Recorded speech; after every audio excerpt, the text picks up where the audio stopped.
Do canal, mais uma vez fazendo vídeo. Tô com uma 150, uma Fan 150 2014. E aí, galerinha, peço desculpa a vocês aí que demorei muito aí sem postar vídeos no canal aí. Você que não se inscreveu no canal aí, que se inscreva aí. Você que é novo, já vai logo deixando um like aí, e sou muito grato a vocês. Em breve estarei fazendo aqui um vídeo, galera, sobre o meu primeiro pagamento e o que eu comprei. Aí você que tem vontade de ver aí do meu vídeo aí do primeiro pagamento aí, que dê um like aí para animar o canal, beleza? Enfim, tô com essa 150 aqui, ela tá com um barulho muito feio, e foi feito o motor há pouco tempo, e o cliente se reclamando com um barulho. Tá mais ou menos há uma semana. Eu vou ligar ela aqui para vocês escutarem mais ou menos o barulho dela, beleza?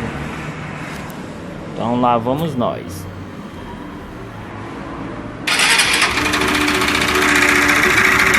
Barulho muito feio, galera. Provavelmente aqui seja biela, né? Vamos desmontar o motor inteiro. Vamos desmontar aqui a parte de força para a gente verificar se realmente é a biela.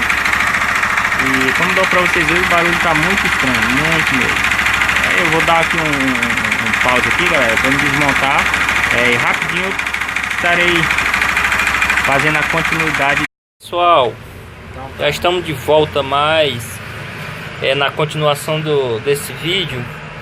E aí, só informando para vocês aí que errei ao falar que podia ser biela. Provavelmente podia ser biela, mas o cliente não informou que o óleo da moto havia baixado, e acabei deduzindo que seria biela, deve ter poucos meses de feito o motor, né?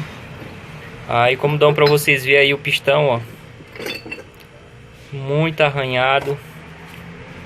Cilindro também muito arranhado, gente. Aí, ó. E o pistão tava batendo saia, um barulho muito diferente, gente, muito diferente.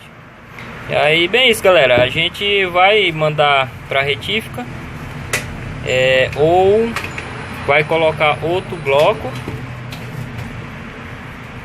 e nós vamos solucionar o problema, né, do motor. E vamos trocar também os guia. O guia tensor também tava quebrado também. Já vamos aproveitar e trocar também. Beleza, galera, você que não se inscreveu no canal aí, que se inscreva. Você que é novo aí, dê um like aí, que se inscreva, para não perder mais vídeo. E aí, então, até a próxima e um tchau, tchau.